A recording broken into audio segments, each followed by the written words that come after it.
નમસ્કાર મિત્રો વિધાનસભામાં ધારાસભ્યોને ઘંટડી વગાડવા નથી બેસાડ્યા. સમાજના નામે મત લે છે, પરંતુ જ્યારે સમાજને જરૂર પડે છે ત્યારે કોઈ બોલતું નથી. હસમુખ પટેલ પર શું આરોપ લગાડવામાં આવ્યા? ચિરાગ ઝાલા ફરી ગુસ્સે કેમ થયા? અને જગદીશભાઈ વિશ્વકર્મા ભારતીય જનતા પાર્ટીના પ્રદેશ પ્રમુખ પર વરસી કેમ પડ્યા? વિસ્તારથી વાત કરું તો સામાજિક આગેવાન ચિરાગ ઝાલા ધારાસભ્યોની સામે બોલતા રહે છે, સાંસદો સામે બોલતા રહે છે, સામાજિક સમસ્યાઓને લઈ પોતાનો મત મૂકતા રહે છે, સરકારી નોકરીઓને લઈ પોતાની વાત મૂકે છે. આ વચ્ચે ફરી એક વખત તેમણે હસમુખ પટેલ પર ગંભીર આરોપ લગાવ્યા છે. તેઓ જ્ઞાતિવાદ કરે છે તેવો આરોપ તેમના પર લગાવ્યો છે.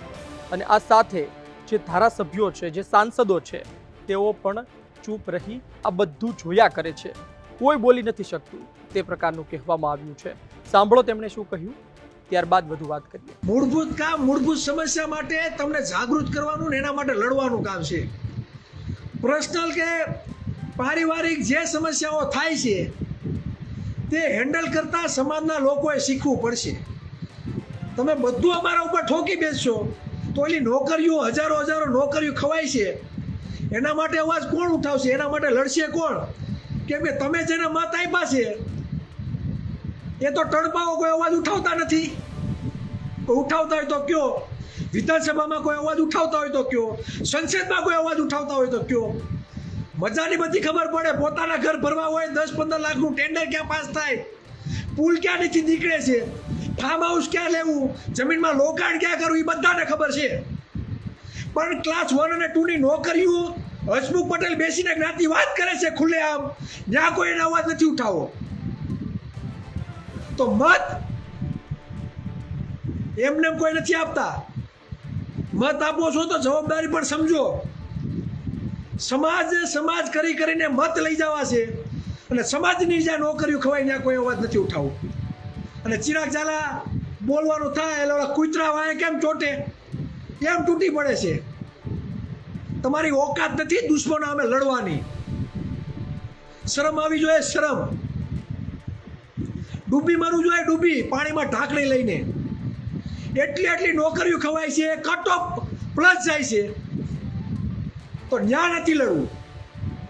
પણ જે સમાજ માટે અવાજ ઉઠાવે છે ને ન્યાયના ટાંટિયા ખેંચવા આવવું છે. વિધાનસભામાં ઘંટડી વગાડવા કોઈને નથી મોકલા. અને પહેલા પણ મેં વિડીયોમાં કીધું હતું, જગદીશ વિશ્વકર્મામાં એટલી તાકાત હોય ને એટલી ઓકાત હોય તો હસમુખ પટેલ વિરુદ્ધ એક શબ્દ બોલીને બતાવે. હસમુખ પટેલ વિરુદ્ધ એક શબ્દ બોલીને બતાવે. જગદીશ વિશ્વકર્મા નહીં બોલે. મૌખિક ઇન્ટરવ્યુ પારદર્શી નથી. તો આપે સાંભળ્યું ચિરાગ ઝાલાએ શું વાત કરી. આ કોઈ એક નેતાની વાત નથી, કોઈ એક દિગ્ગજની વાત નથી. આ એ તમામ દિગ્ગજની વાત છે જે વિધાનસભામાં બેસે છે, ધારાસભ્ય છે, વર્ષોથી ધારાસભ્ય છે, પરંતુ જે મુદ્દાઓ છે તે વિશે તેઓ મગનું નામ મરી નથી પાડતા. આરોપ તે પણ લગાડવામાં આવ્યો કે પોતાના ઘર ભરવામાં આવે છે. ધારાસભ્યો, સાંસદો પોતાના ઘર ભરે છે, પરંતુ લોકો માટે નથી બોલતા. આપનું શું માનવું છે? કોમેન્ટ બોક્સમાં લખજો. આપ શું વિચારો છો?